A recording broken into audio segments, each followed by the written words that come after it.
প্ৰিয় দৰ্শক শ্ৰোতা, জীৱনত যদি কিবা আটাইতকৈ মূল্যৱান বস্তু থাকে তেন্তে সেয়া হৈছে সময়।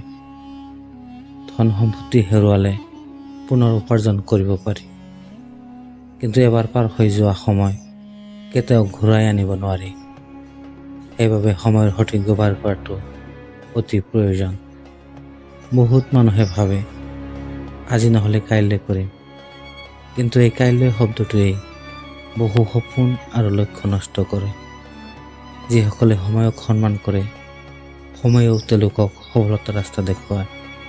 এটা কথা কল্পনা কৰি চাওকচোন, যদি কোনোবাই আপোনাক প্ৰতিদিন 86,400 টকা দিয়ে আৰু কয় যে দিনটোৰ শেষত খৰচ নকৰা সকলো টকা চিৰদিনৰ বাবে আঁতৰাই পেলোৱা হ'ব, তেন্তে আপুনি নিশ্চয় প্ৰতিটো টকাৰ সঠিক ব্যৱহাৰ কৰিবলৈ চেষ্টা কৰিব।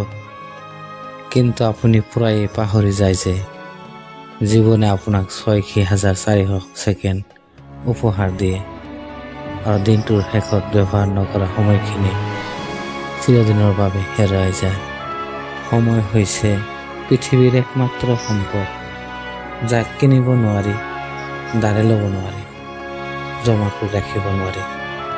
ধনী হওক বা দৰিদ্ৰ, সফল হওক বা বিফল, সকলো মানুহেই একেই 24 ঘণ্টা সময় পায়।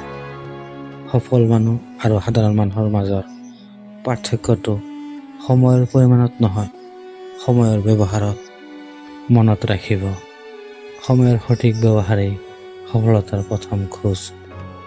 সপোন দেখা সহজ, কিন্তু সপোন পূৰণ কৰিবলৈ সময়ৰ মূল্য বুজিব লাগিব। ধন হেৰুৱালে পুনৰ উপাৰ্জন কৰিব পাৰি, কিন্তু সময় হেৰুৱালে কেতিয়াও ঘূৰাই আনিব নোৱাৰি।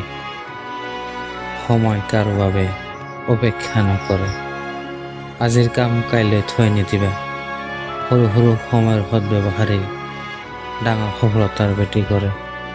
সময়ক মূল্য দিয়ক, কাৰণ সময়েই আপোনাৰ জীৱনৰ আটাইতকৈ ডাঙৰ সম্পদ।